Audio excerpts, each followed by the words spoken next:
अस्सलाम वालेकुम my dear students. उम्मीद करता हूँ आप सब खैरियत से होंगे। Ninth class Rawalpindi board chemistry, chapter number 1 fundamental of chemistry, lecture number 1 part 2। Students, आज के लेक्चर में हम ब्रांचेस ऑफ केमिस्ट्री को कंप्लीट करेंगे, अच्छे तरीके से इनको तैयार करेंगे। जैसा स्टूडेंट्स प्रीवियस लेक्चर आपने मेरा देखा जिसमें मैंने केमिस्ट्री की डेफिनेशन, एप्लीकेशन और फिज़िकल केमिस्ट्री, ऑर्गेनिक केमिस्ट्री अच्छे तरीके से मैंने आपको तैयार करवा दी थी, समझाया भी था और उसका वे ऑफ राइटिंग भी आपको समझाया था एग्जामिनेशन पॉइंट ऑफ व्यू से। और आज भी तमाम ब्रांचेस को अच्छे तरीके से समझाऊंगा, तैयार करवाऊंगा और way of presenting in the exams आपने कैसे करना है, ठीक है, वो भी समझाऊंगा कि इसको आपने लिखना कैसे है। तो स्टूडेंट्स, इनऑर्गेनिक केमिस्ट्री हम पढ़ रहे थे, ये कंप्लीट अभी नहीं हुई थी। यहीं पे हमारा फर्स्ट लेक्चर का पार्ट 1 जो था वो कंप्लीट हुआ था। तो अब आगे स्टार्ट करते हैं, इसको मैं स्टार्ट से लूँगा। स्टूडेंट्स, बेसिकली इनऑर्गेनिक केमिस्ट्री क्या होती है? ऑर्गेनिक केमिस्ट्री तो हमें तैयार है ना, जिसमें compound of carbon and hydrogen है। तो सिंपल है स्टूडेंट्स के कंपाउंड ऑफ कार्बन और हाइड्रोजन को निकाल करना, जो बाकी जितने भी कंपाउंड्स बचते हैं तो वो आपके पास इनऑर्गेनिक केमिस्ट्री में आते हैं। तो क्या आप लिखेंगे? It is a branch of chemistry which deal with the study of, जो कि हर ब्रांच के स्टार्ट की फर्स्ट लाइन बनती है। It is a branch of chemistry which deal with the study of all compounds excluding, excluding भी आप लिख सकते हैं, यानी निकाल कर, इंक्लूडिंग शामिल करना, एक्सक्लूडिंग निकालना, या एक्सेप्ट का वर्ड यूज़ करने। Deal with the study of all compound except compound of carbon and hydrogen and their derivative, और उनसे बनने वाले आगे जितने कंपाउंड्स होते हैं ना, कार्बन और हाइड्रोजन, और उनसे बनने वाले जितने आगे कंपाउंड, उनको डेरिवेटिव्स कहते हैं। ठीक हो गया students? It is a branch of chemistry, तैयार करें साथ साथ मेरे, which deal with the study of compound of carbon, compound of, it deal with the study of all compounds except compound of carbon and hydrogen and their derivatives. ठीक हो गया? हर elements और उनके कंपाउंड को हम स्टडी करते हैं, carbon और हाइड्रोजन यानी हाइड्रोकार्बन, उनके डेरिवेटिव्स को निकाल कर। फिर स्टूडेंट नीचे आप स्कोप लिखेंगे और स्कोप में आप लिख लेंगे कि application of this branch covers chemical industries such as, आप गिलास लिख सकते हैं, सीमेंट लिख सकते हैं, सरामिक्स लिख सकते हैं, मेटलर्जी लिख सकते हैं, ठीक है।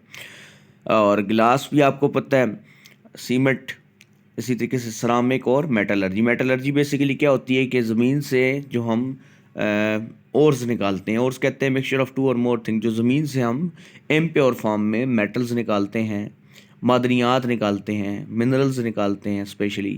स्पेसिफिकली तो केमिस्ट्री पॉइंट ऑफ व्यू से हम मेटल्स की बात करेंगे, तो मेटल्स को जब हम निकालते हैं तो वो प्योर नहीं होती ज़मीन के नीचे, वो ओर्स की फॉर्म में होती हैं। किसकी फॉर्म में स्टूडेंट्स होती हैं? ओर्स। जैसे Fe2O3, अब ये एक और है सपोज, तो है भी और वैसे, तो इसमें अब आयरन हमारा जो है वो प्योर मेटल है, बाकी क्या साथ हैं वो इम्प्योरिटीज़ हैं। तो हम जब ज़मीन से मेटल निकालते हैं तो वो और की फॉर्म में होती है स्टूडेंट्स। उससे फिर हम क्या करते हैं, अपनी डिज़ायर जो मैटर होती है उसको सेपरेट करते हैं डिफरेंट मेटलर्जिकल ऑपरेशंस में। ठीक है, तो सिंपल आपके लेवल पर आपने ये याद करना है कि मेटलर्जी में extraction of metal from its और से हम मेटल को सेपरेट करते हैं। ठीक है, क्लियर हो गया स्टूडेंट्स? आई एम श्योर आपको ये अच्छे तरीके से तैयार होगी। आगे चलते हैं स्टूडेंट्स, नेक्स्ट पेज पर आपका देखें तो राइट साइड वाला जो आपकी बुक का पेज है उसमें बायोकेमिस्ट्री आ रही है। तो बायो का मतलब ही लाइफ होता है, लिविंग ऑर्गेनिजम्स होते हैं। तो ये केमिस्ट्री की ऐसी ब्रांच है जिसमें हम लिविंग ऑर्गेनिजम्स की 3 चीज़ों के बारे में मेनली पढ़ते हैं। जैसे केमिस्ट्री में हमने 4 चीज़ों के बारे में पढ़ रहे हैं, स्ट्रक्चर हो गया, कंपोजिशन हो गई और केमिकल रिएक्शंस हो गए। क्या क्या स्टूडेंट्स रिपीट करें? स्ट्रक्चर, उसकी कंपोजिशन और केमिकल रिएक्शंस, जो कि लिविंग ऑर्गेनिजम्स में चल रहे होते हैं। प्रीवियस लेक्चर में मैंने आपको केमिस्ट्री की डेफिनेशन में इन तमाम ही टर्म्स की अच्छे तरीके से एक्सप्लेनेशन दी है। जिन्होंने नहीं देखा वो लेक्चर देख लें, उनको अच्छे से समझ आ जाएगी। तो वो deal with the study of structure, composition and chemical reaction, जो कि लिविंग ऑर्गेनिज्म में पाया जाता है। ठीक हो गया जी? उसके बाद आप लिखेंगे स्कोप, और स्कोप क्या आएगा?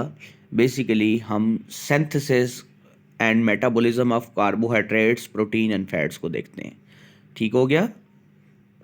This branch covers the metabolism of biomolecules, ठीक है जी, like carbohydrate, protein and fats, that's all. यानी कि हमारी बॉडी में स्टूडेंट जितने भी ओवरऑल रिएक्शंस, कुछ कंप्यूटर के आप स्टूडेंट्स होंगे, कुछ बायो के होंगे, लेकिन साइंस तो सभी पढ़ कर आए हैं ना 8 क्लास में। तो स्टूडेंट्स, हमारी बॉडी में जितने भी रिएक्शंस हो रहे हैं उनको ओवरऑल रिएक्शंस को क्या कहते हैं? मेटाबॉलिज्म कहते हैं। क्या कहते हैं? मेटाबॉलिज्म। ठीक है, तो हमारी बॉडी के अंदर जितने भी ये बायोमॉलिक्यूल्स हैं, ओवरऑल रिएक्शंस को हम मेटाबॉलिज्म कहते हैं। इसमें कार्बोहाइड्रेट, प्रोटीन्स और फैट्स, इनके बारे में हम स्टडी करते हैं। कंप्यूटर वाले स्टूडेंट्स को मैं बता दूं कि बॉडी के अंदर जितने भी रिएक्शंस हैं उनको मेटाबॉलिज्म कहते हैं, और मेटाबॉलिज्म की भी दो टाइप्स होती हैं, कैटाबॉलिज्म और एनाबॉलिज्म। कैटा में हम बड़े मालिक्यूल्स को तोड़कर सिंपल में लाते हैं, और एनाबॉलिज्म में हम स्मॉलर मालिक्यूल से बड़े मालिक्यूल्स को बिल्ड करते हैं, और उसके लिए एनर्जी चाहिए होती है। ठीक है स्टूडेंट्स, तो ये आपके एक्स्ट्रा कॉन्सेप्ट्स को बिल्ड करने के लिए, ताकि ये डेफिनेशन आपको अच्छे से याद हो जाए, लॉन्ग टर्म मेमोरी में सेव हो जाए। क्लियर हो गया स्टूडेंट? अच्छे से आगे चलें जी। इंडस्ट्री आ गई जी। अच्छा स्टूडेंट, इंडस्ट्रियल केमिस्ट्री, इंडस्ट्रियल सनत को कहते हैं। आप आग स्टडीज़ में पढ़ते हैं, इम्पोर्ट एक्सपोर्ट सनतें जो हम बनाते हैं, उसमें जो मटेरियल बनाते हैं। तो एक काम हम लेबॉर्ट्री लेवल पर करते हैं, लो लेवल पर करते हैं, और एक हम बड़े लेवल पर करते हैं। ठीक है, उसको इंडस्ट्रियल केमिस्ट्री कहते हैं। तो इंडस्ट्रियल केमिस्ट्री में हम क्या करते हैं कि केमिकल कंपाउंड्स को बड़े लेवल पर, कमर्शियल लेवल, बड़े पैमाने पर, ठीक है, ये मतलब लिख लिया करें, बड़े पैमाने पर हम उनकी मैन्युफैक्चरिंग करते हैं, उसको इंडस्ट्रियल केमिस्ट्री कहते हैं।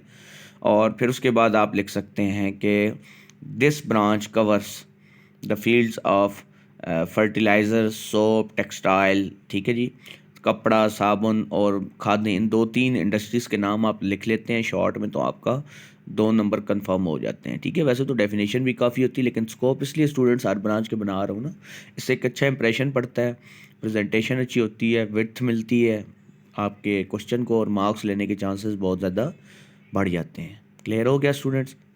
समझ आ गई ना? फर्टिलाइजर्स खादों को कहते हैं, इन सब की इंडस्ट्रीज़ है ना, खादों की, साबुन की, टेक्सटाइल्स की, ठीक है, एग्रीकल्चर प्रोडक्ट्स वगैरह आ जाती हैं, और जितने भी हमारे पेंट्स वगैरह होते हैं, डिस्टेंपर्स वगैरह होते हैं, और जो लकड़ी से हम पेपर बनाते हैं, ये सारी डिफरेंट इंडस्ट्रीज़ हैं। आप कोई सी 2-3 इंडस्ट्रीज़ को मेंशन कर सकते हैं, ठीक है, अपनी सहूलत देखकर, जो आप इजीली कर सकते हैं याद। अब चलते हैं आगे न्यूक्लियर केमिस्ट्री। तो न्यूक्लियर केमिस्ट्री भी ब्रांच है केमिस्ट्री की जो स्टडी करती है रेडियो एक्टिविटी को। रेडियो एक्टिव मटेरियल्स वो होते हैं जिनका एटॉमिक नंबर 82 से ग्रेटर होता है। फिर न्यूक्लियर प्रोसेसेस डिफरेंट, और उनकी आगे खसूसियात को हम स्टडी करते हैं न्यूक्लियर केमिस्ट्री में। ठीक हो गया स्टूडेंट्स? यानी कि हम रेडियो एक्टिविटी, न्यूक्लियर प्रोसेसेस और उनकी प्रॉपर्टीज़ को हम देख रहे होते हैं बेसिकली। और ये जो ब्रांच है ये कवर करती है, आप लास्ट लाइन में देख सकते हैं, इसका आंसर लिखा भी हुआ है। वैसे मैं आपको बता दूं तो फिज़िक्स में जैसे आप फिशन रिएक्शन, फ्यूजन रिएक्शन, उसमें basically radio active material like uranium हम यूज़ करते हैं। ठीक है ना, न्यूट्रॉन की बम्बार्डमेंट करके हम फिशन रिएक्शन जैसे सपोज कर रहे हैं बेरियम क्रिप्टॉन, तो वैसा एक रिएक्शन हम अगले चैप्टर में भी पढ़ेंगे, लास्ट में, बिल्कुल लास्ट लेक्चर में। तो डेफिनेशन आप लिखेंगे, और उसके बाद आप लिखेंगे कि खुराक को महफूज रखना, preservation of food, generation of electric power, ठीक है, बिजली बनाने के मेथड्स और खुराक को महफूज, ये दो काफ़ी हैं, आप लोग लिखेंगे। या मेडिकल ट्रीटमेंट लिख देना, रेडियोथेरेपी या कीमोथेरेपी, जो कैंसर के पेशेंट होते हैं ना वो करवाते हैं कीमोथेरेपी वगैरह, रेडियोथेरेपी वगैरह। तो ये आपके क्या आ जाएंगे, स्कोप आ जाएंगे। ठीक है, scope of this branch covers the field of preservation of food, ऐसे आप लिख सकते हैं आगे। अब स्टूडेंट चलते हैं एनवायरमेंटल केमिस्ट्री में। तो सुने जी, एनवायरनमेंट होता है माहौल। देखो जी, हमारी इंसानों की सरगर्मियाँ, हम कूड़ा करकट जला रहे हैं, माहौल गाड़ियों से धुआं निकल रहा है, जो कुछ भी है, या दरख्त उगा रहे हैं, ठीक है, अच्छा काम भी बुरा काम भी, जो भी जिस तरीके से है, इंसानी एक्टिविटीज़ जो हो रही हैं, उन एक्टिविटीज़ का एनवायरनमेंट पर जो असर होता है, ये एनवायरमेंटल केमिस्ट्री डील करती है। ठीक हो गया जी? तो हम क्या कहते हैं जी कि it is a branch of chemistry with deal with study about components of environment, environments के हम कंपोनेंट को स्टडी करते हैं, और effect of human activities on environment, इंसान की एक्टिविटीज़ जो सरगर्मियाँ कर रहा है उसका एनवायरनमेंट पर क्या असर है। थोड़ा सा मैं कंसेप्ट क्लियर कर दूँ आपका। तो स्टूडेंट, जैसे हम कूड़ा करकट जला रहे हैं, ठीक है जी, उसमें से नाइट्रोजन के कंपाउंड, सल्फ़र के कंपाउंड्स, ठीक है, वो अब एनवायरनमेंट में जा रहे हैं, और क्या हो रही है, एयर पोल्यूशन हो रही है, गाड़ियों से जहरीला धुआं निकल रहा है। तो ये सारा क्या कर रहा है जी, पोल्यूशन काज कर रहा है। तो पोल्यूशन एनवायरनमेंट में आती है, तो एनवायरमेंटल केमिस्ट्री के अंदर ये ब्रांच आती है। जैसे आप जूनियर क्लासेस में ओजोन लेयर पढ़ कर आए हैं, ग्रीन हाउस इफेक्ट पढ़ कर आए हैं, एसिड रेन पढ़ कर आए हैं, तो वो सारी इस ब्रांच के अंडर आती है। अब स्टूडेंट्स, लास्ट लेक्चर हमारा आ रहा है analytical chemistry, sorry last branch, और वेरी वेरी इंपॉर्टेंट ब्रांच है, अक्सर ये पेपर में आ रही होती है। और इस ब्रांच के अंदर एक और भी शॉर्ट क्वेश्चन है, वो भी मैं आपको बता देता हूँ। स्टूडेंट्स, एनालिटिकल केमिस्ट्री में हम चीज़ को करते हैं सेपरेट करने के बाद उसका करते हैं एनालिसिस, तज्जिया करते हैं कि उसके अंदर क्या क्या चीज़ें होती हैं, और फिर आइडेंटिफिकेशन करते हैं कि उसके अंदर कौन से कंपोनेंट है। यानी कि 3 पार्ट्स में हम कर रहे हैं, पहले उस चीज़ को सेपरेट कर रहे हैं, फिर उसका एनालिसिस करें, तज्जिया करें अंदर क्या क्या चीज़ें मौजूद हैं, और फिर उसके कंपोनेंट्स को आइडेंटिफिकेशन करते हैं कि इंग्रेडिएंट्स कौन कौन से कंपोनेंट्स के अंदर हैं और कौन कौन से हैं, क्या हैं। ठीक हो गया स्टूडेंट्स। अब इसकी जो बेस है, मतलब जिस बेस पर ये काम होता है वो दो होती है, क्वालिटेटिव और क्वांटिटेटिव। यहाँ पर आपका एक और क्वेश्चन बनेगा, differentiate between qualitative and quantitative analysis. तो स्टूडेंट्स थर्ड लाइन में क्वालिटेटिव एनालिसिस आपके पास आ रहा है, इसको ब्रैकेट में बंद कर दें। यहाँ से आपका आंसर आ रहा है कि ये हमें आइडेंटिटी देता है सब्सटेंस की, ठीक है, शनाख्त देता है, क्वालिटी देता है, अच्छी है, बुरी है, क्या है, उस प्रोडक्ट का नाम क्या है, ठीक है।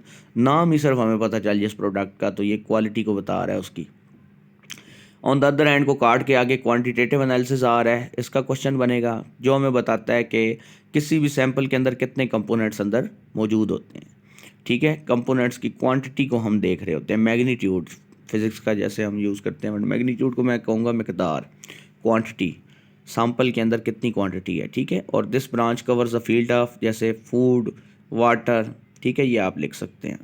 तो एनालिस्ट जो होते हैं, जैसे क्वालिटी कंट्रोल इंस्पेक्टर्स हो गए, ये वो किसी की बेकरी सील हो गई जी, तो फूड इंस्पेक्टर आया जी, उसने चेक किया कि स्वीट उठाई, बर्फ़ी, जामुन जो भी, कि इसके अंदर शुगर कितनी है, इसके अलावा घी कितना है इसके अंदर, क्वालिटी कैसी है इसकी, क्वांटिटी कैसी है, एक्सपायर तो नहीं है। तो वो आप उसी बेस पर, वो एक्सपर्ट्स होते हैं, एनालिस्ट्स होते हैं, ठीक है।